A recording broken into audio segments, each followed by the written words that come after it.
The Talent Show. Tina, there's a school talent show in 3 weeks, I shouted to my best friend. My older brother had been teaching me juggling, and I knew he'd help me with my act for the show. Tina ran over to the bulletin board and read the poster. Mara, what's our act going to be? Tina asked me.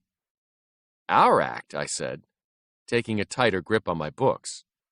Tina grinned, pointed to the poster, and said, It says acts can be individuals, partners, or small groups. My grip on my books became uncomfortably tight. You want to do an act together?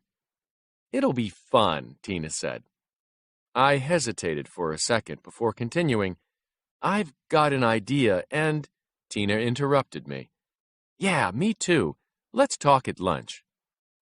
During math, I tried to think of how I would tell Tina that I wanted to do my own act. After all, we are best friends. We should be able to see eye to eye about this. The problem is Tina always takes charge. I don't speak up. And then I end up feeling resentful about the whole situation. I desperately wanted to win, but it was more than that.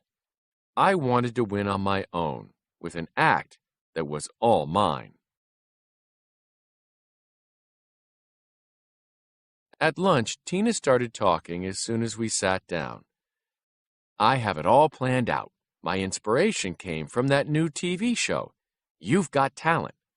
We can sing along to a song and do a dance routine, and my mother can make us costumes.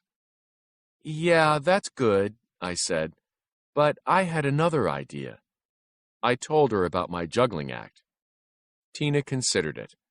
Nah, I don't think I can learn to juggle in 3 weeks, and I'd probably drop the ball, she said. We don't want to be humiliated, right? At recess, I ran around the track a couple of times just to let off steam.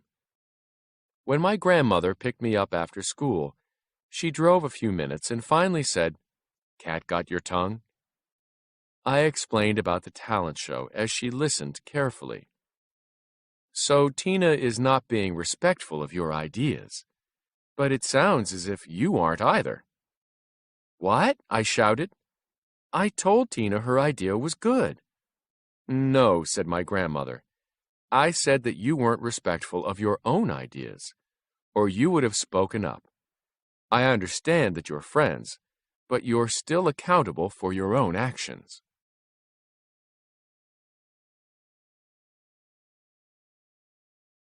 I thought about this. So what should I do? I asked. I advise you to tell the truth, she said. It wouldn't hurt to let Tina know what you want. Besides, my grandmother added, it will be good for your self-esteem. When we got home, I took 12 deep breaths, called Tina, and told her that I was going to do my juggling act. She was curt on the phone, and I spent all night worrying she would be mad at me. The next day, she described her act and her costume. But the biggest surprise came at recess, when we played a game that I chose, not Tina. I guess standing up for myself did pay off.